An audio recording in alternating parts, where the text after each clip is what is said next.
District Attorney Sam Bregman, thanks so much for making the time and being here. Of course. Thank you. I imagine a lot of our viewers, maybe at this point, but overall, already are pretty familiar with you. But Yeah. I would like to give you a chance to introduce yourself to those who are still getting to know you and what you would bring to the governor's office. Well, just to get to know me a little bit, I've been blessed. I've been able to raise a family here. I have 3 adult children. I have 4 grandchildren under the age of 4 years old. I've had an amazing career in New Mexico and very blessed and truly feel that way. And look, I'm running for governor because we have real challenges in this state. Can you outline a bit more about your resume and why you're qualified for the position? Of course. So I've been a lawyer now my entire adult life. I've been able to stand up for people and give them a voice in a courtroom, whether or not it's state court or federal court. I've been arguing for human rights and constitutional rights for people my entire life.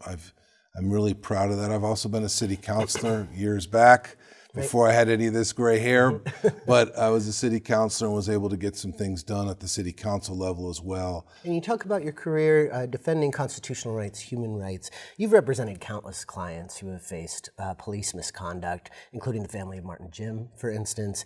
And yet you also represented one of the APD officers in the criminal case built on the shooting of James Boyd, Yes. which that sparked the largest protest in a generation here in Albuquerque.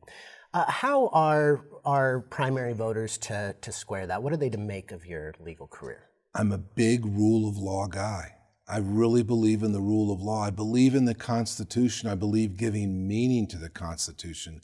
These are not just words on a piece of paper, but they're things that we as a country, we as a country have lived up to. And for example, the things that I'm seeing with ICE, that's not constitutional policing.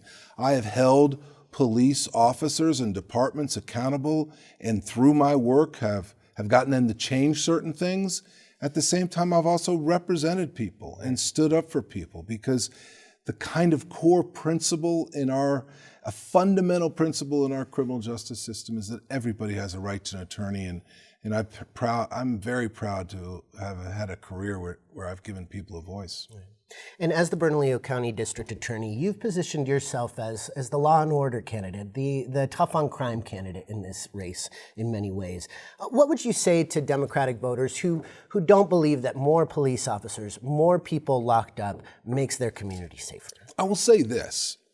It's extremely important that we recognize the fact that when we do have more of a sense of community policing, more police officers on the street, that does work. But the single biggest thing we need to do to fix crime in this state is fix our behavior health, mental health, and addiction recovery systems. There's a lot of good people working in this, but it's not coordinated to the extent that it needs to be. We can do better. For example, right now, I've been in a courtroom in the morning where the judge wants to sentence someone to treatment, and and they say we can't send you to treatment because there's no available beds. But that afternoon, I've been in a rehab center myself where there's 14 available beds. As governor, what does that allow you to do in terms of amping up that coordination, in terms of making sure that those pieces are connected? Let's get something that will establish real results. For example, a real-time dashboard on the Department of Health, which actually tells everybody where all the available treatment beds are in this state for people suffering from mental health, suffering from addiction. If a social walks up to someone in a homeless encampment right now, they ought to be able to pull up a real-time dashboard on their iPad and say, you know what, you've hit rock bottom. We've got a bed for you 2 blocks away. Get in this van. We'll get you over there. The Department of Health, every nonprofit who's working in the behavioral health space needs to be calling in every morning, telling the Department of Health how many beds they have available. If they get state funds, that's a simple requirement that I think should be done. That way everybody knows, because there is no coordination right now. Luann Grisham has also had a very tough on crime agenda, but she has struggled to get the Democratic-led legislature to approve many of her proposals. Why would you have more success when not necessarily this dashboard, but when we're talking about pretrial detention reform, those kinds of proposals that Luann Grisham hasn't been able to get through? And for example, juvenile justice too. Mm-hmm. Juvenile justice is another issue that we desperately need to update our criminal code on. I think what I bring when it comes to criminal justice, I've worked in criminal justice my entire adult life. Certainly the privilege of representing all the citizens of Bernalillo County when it comes to being their DA. I live this day to day. I'm also the chairman of the Organized Crime Commission. I think I bring a very unique perspective, and I think I can communicate that to legislators. Now, you're running against Deb Haaland, a former Interior Department secretary with a record of protecting New Mexico's public lands from development. As governor, how would you balance preserving New Mexico's natural resources with tapping them as economic drivers? And why should a voter who considers protecting public lands their number one issue vote for you instead of the former Interior Department secretary? I came out here a long time ago to the University of New Mexico. That's how I got here. The reason I'm still here today is because of the wonderful place this is. All of its natural beauty, all of its public lands. I love our public lands. I love our natural resources. We have great opportunity to be able to protect our natural resources, our air, land, and water. And water is going to be a big issue, and I wish we had all the time in the world to discuss that because it's extremely important. But at the same time, we also have economic development and energy needs. We're the second largest producer of oil and gas. At the same time, we know we're going to have to switch to renewables. And we need a leader who's going to be able to balance the environmental concerns with making sure that economic growth isn't so stifled that our kids and our grandkids can't grow up and have opportunity here. We have to balance those interests, and we can balance those interests. We can do both. When I spoke to Haaland, she basically said there's places to drill and there's places not to drill, and she mentioned Chaco Canyon, for instance. Where do you stand on protecting sacred lands, protected lands like I think Chaco? we should protect sacred lands. I don't know about the arbitrary 10-mile radius. The biggest concern I have with all of that, the Navajo Nation is a sovereign nation. The people on the Navajo Nation deserve to be consulted about those kind of decisions. They were not consulted about that decision. They were not consulted as a nation, as the sovereignty that they are, and the individuals that affected were not even spoken to from the Department of Interior. That's a big concern for me. We need to respect the sovereignty of all of our tribal nations in this state. Right. You mentioned water. In the Dukes Up debate, Haaland pushed back on your characterization of reusing produced water, fracking wastewater, and kind of the recycled water that gets used to water the city's parks. She said the difference between those two things is vast.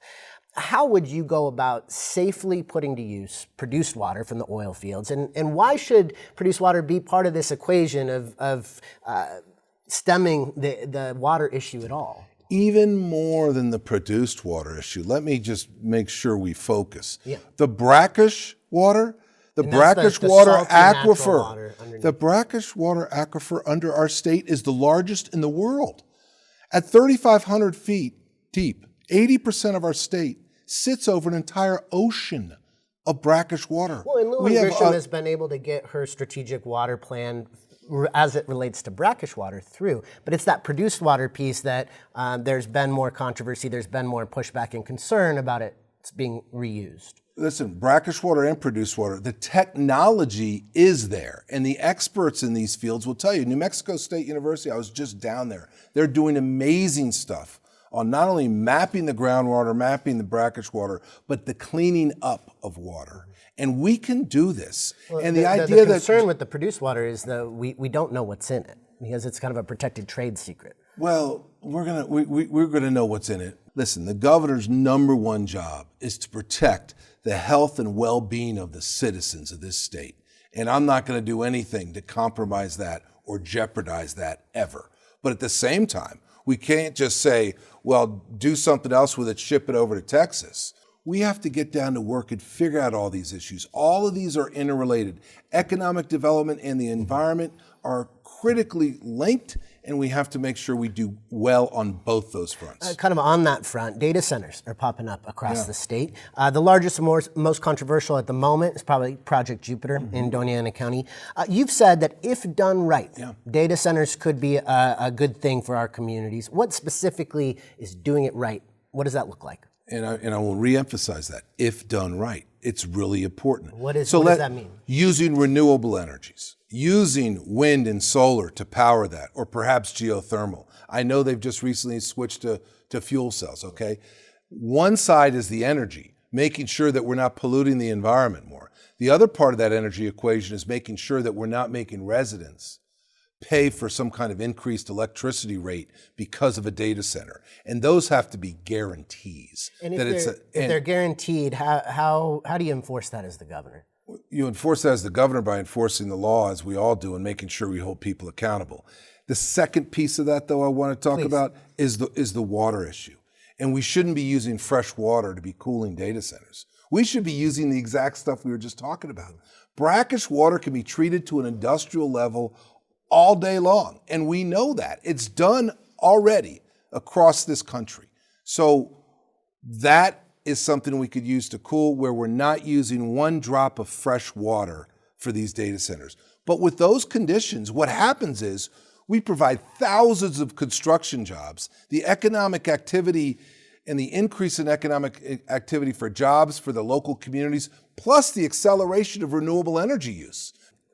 Moving on to another industry, the massive private equity firm Blackstone is trying to buy PNM. You've argued that the utility, PNM, just doesn't have the money to see through the Energy Transition Act without this sale. And you said that with certain specific conditions, this acquisition could be a good solution. What are those conditions? How do you enforce them? And what I mean by that is, number one, the electric rates aren't going to go up on our citizens. I'm going to require contractual obligations that have consequential damages if I have the opportunity to do that. Number one, electric rates aren't going to go up. Number two, that we actually have no New Mexico job loss, but increase in New Mexico jobs. PNM doesn't have the money to build out the capacity nor the transmission lines to do this. Blackstone, on the other hand, does. Some people have said to me, well, let's just have the government take it over. Well, that's nonsensical to me. We know the government struggles with a lot of things, but I don't want a politician determining what rates people are paying or the reliability of a grid. I want experts determining that. That's why we've just switched recently, as you know, to the PRC, where we have experts appointed. The Public Regulation right, Commission. and yes, instead of politicians running that. We want people with expertise making these kinds of decisions. And that's why it's in front of the PRC now. Blackstone has the money, and we've got to get to these goals of renewables. And it's really important. 80% renewables by 2040 and 0% carbon by 2045 is in our state statute. We got to live up to that law. Your predecessor in the DA's office, Attorney General Raul Torres, recently investigated the Children, Youth, and Families Department and came out with a damning report that outlined numerous systemic failures. 14 children have died in its custody. Lujan Grisham criticized that report and defended the agency as having changed under her leadership. What do you make of the report, and what additional changes, if any, would you make to CYFD? So I read the report. The report is no surprise to our office. We're batting cleanup at the DA's office. Too many horrific things have come out of CYFD. And there's a lot of good people working at CYFD, but because they're spread so thin, they don't do anything well. And we need to refocus CYFD. What's that? Number one, let's staff them up. That's the biggest glaring problem right now. 30% vacancy at any given moment, which leaves the people who are still working there working double overtime shifts with some of the most troubled kids in our state. We're facing burnout time and time again. I think we need to staff up. I know how to staff up agencies. When I took over the DA's office, we only had 78 attorneys.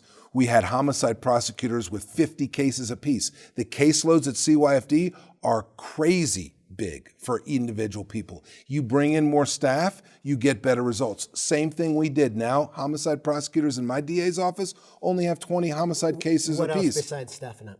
Staffing up, splitting out the CYFD. So in other words, abuse and neglect is one agency, juvenile justice as another agency.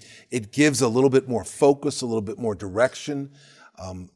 I'm open-minded to this idea that the legislature, many of them want to have a commission. Yeah. But I'm open-minded to that. But here's what I want make sure we don't lose: accountability. Because that would take it out from underneath the governor's Right, office. and the governor's office, and I'm open-minded to it, but what I really believe in is accountability. We do it at the DA's office, hold everybody accountable, making sure they're reporting back on the results that they're getting. If we don't hold people accountable, we fail, and we need to hold people accountable, and that's why I think having the governor be able to have control over CYFD, as just like it does the other agencies, I think is an important thing. Speaking of executive agency accountability, a judge last year found the state remains out of compliance with the Yazzie Martinez ruling that happened back in 2018, nearly 10 years ago.